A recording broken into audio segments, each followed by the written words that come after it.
Mieux prévenir que guérir, c'est ce proverbe qui a guidé les autorités sanitaires ces derniers mois, encore dans l'incertitude quant à l'épidémie de Covid qui sévit toujours dans le monde.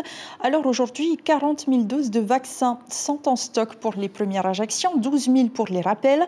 Certains pourraient parler de gabegie quand d'autres saluent la prévention. Pour éviter le gaspillage, une nouvelle campagne de vaccination couplée à celle de la grippe sera lancée à partir du mois d'octobre. Chiquita Teiva, Jacques Damour. La crise Covid semble déjà loin derrière. Du côté des médecins libéraux, il y a plus de cas de gastro-entérite que de Covid. Mais à l'approche de la grippe saisonnière, les personnes fragiles doivent redoubler de vigilance. Là, on peut souffler, il n'y a plus de crise Covid qu'on a connue il y a 2 ans, et on se dit, il y a trop de doses, comment ça se fait? C'est de la gabegie.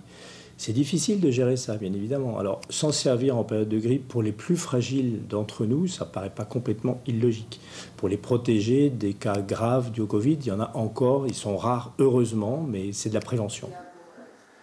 Si la direction de la santé invite les populations fragiles à se faire piquer contre la grippe, elle en profite aussi pour lancer une campagne de vaccination anti-Covid, cette fois auprès des professionnels de santé, car pas moins de 45 000 doses doivent être écoulées.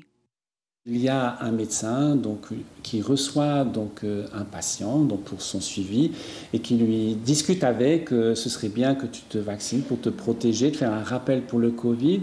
Le patient va exprimer ses inquiétudes, ses doutes, le médecin va argumenter, vont discuter ensemble et c'est le malade qui décide si oui ou non il veut, d'accord, et c'est en toute liberté. Aller se faire vacciner avec un petit document, il va aller à la pharmacie qui est agréée pour se faire vacciner. Mais faut-il encore que les patients adhèrent? Alors que le virus circule faiblement sur le Fénois, les Polynésiens sont plutôt mitigés sur la question. Pour moi, je n'ai pas vraiment besoin. Et j'avais pas, mais jusqu'à présent, je ne me suis pas encore vaccinée, je suis toujours bien. Ça t'inquiète toujours le Covid, même des mois après Oui, surtout pour mes enfants. Et pour mon papa aussi qui est un peu malade aussi en ce moment. J'ai été vaccinée 3 fois, moi je pense que c'est suffisant. Donc pas besoin de... Non, pas besoin. Oui. On est bien. Médecins, sages-femmes, infirmières et 12 officines de Tahiti ont accepté de collaborer. En attendant, le démarrage de la campagne de vaccination est prévu au mois d'octobre.